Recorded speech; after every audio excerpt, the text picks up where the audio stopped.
In this day and age of the social media, where every citizen is theoretically empowered to not only record a story, produce content, but put it in the public domain, the role of citizen journalists, the role of citizens using the social media to articulate the voices of the voiceless, to highlight protests that are taking place in their societies and in different parts of the country and the different parts of the world have become that much more important. It's a separate matter that even if many citizens, more than ever before, today have the power to become a journalist, to become a communicator, to reach out to the public, it's not necessarily that she or he will be able to communicate in a manner that reaches out to large numbers of people. Your mother thinks you're a great singer in the bathroom, and you can sing and record it and put it up on a public platform. It doesn't mean that everybody will think you're as good a singer as your mother. So, the point is, the social media is playing an increasingly important role to play in highlighting, amplifying, disseminating information that concerns society as a whole and protests in particular.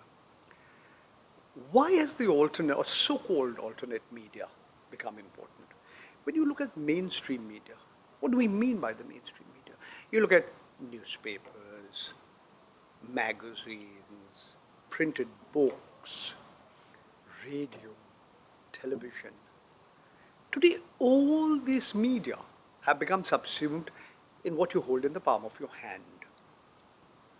The internet and the mobile telephone, the cellular phone, has conflated all these different kinds of media into literally something that you hold in the palm of your hand. But once again, the issue is, how do you use it? Because that same instrument is not just used, it can be misused. It can be a vehicle of false, fake information. Information that is manipulated, information that spreads hatred. Therefore, when you talk about alternative media, you're saying alternative to what? Alternative to whom? Is it that you believe that large media organizations are necessarily of one kind? And here again, one has to take a more nuanced view. There are several large media organizations that take its job seriously, where journalists are allowed to hold truth to power, ask difficult questions to those who are in positions of power and authority, not goody-goody questions that we see today in India. What we are seeing in India today is a very substantial section of the so-called mainstream media more interested in criticizing the opposition than the ruling regime. A complete inversion of roles. We see that media becoming a part of the nexus between big business and politics. And that's because big business owns substantial sections of the mainstream media. So their ability the ability of those who work in these media organizations to express themselves freely is limited, is constrained, is constricted. If a large business house is the owner of a media organization, can a journalist be critical of that particular of that business organization? Can that journalist ask difficult questions? Can it hold out? Can it hold forth? Can it put forth unpleasant facts about the owner? The answer is apparent, which is why it's become more important than ever before to have media organizations that are free of influence from large political parties or political parties as a whole, large corporate bodies, big business houses and corporate conglomerates as a whole, and advertisers. And if they can develop models which sustain them through subscribers, through donations, they would perhaps be, their financial independence would give them that leeway to be able to express themselves and highlight issues and social issues of interest to society, protests by that are taking place in society, which may not be covered or covered only inadequately by the so-called mainstream media. Now the question is, this is not easy. Journalism has become extremely dangerous, not just in India, but in many parts of the world. Mexico, Azerbaijan, several countries in the continent of Africa. Holding truth to power has become a very, very hazardous and dangerous, has become a very, very dangerous occupation.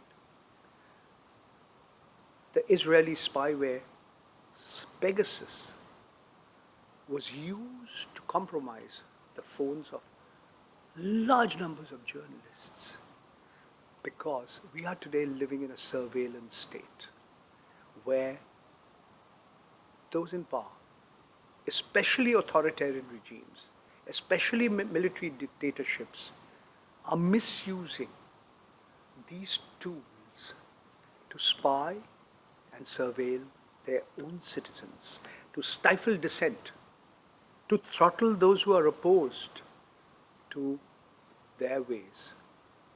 They may claim that they believe in freedom of expression, but they actually don't.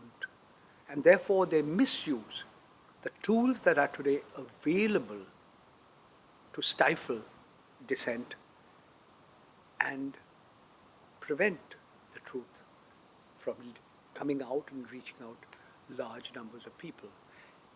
In this context, across the world and also in India, the role of the social media and the alternative media becomes that much more important.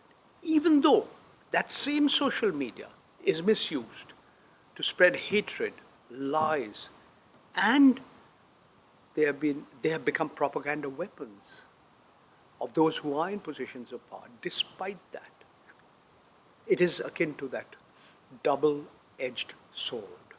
It's akin to that scalpel, that sharp knife. In the hands of a skilled surgeon, it can be and is used to cut a body and remove a diseased part if required, and hopefully make that person a healthier human being.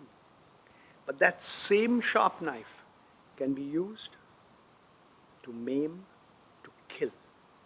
So it's how that sharp knife is used. It's how that social media is used or misused. Thank you very much for speaking with me.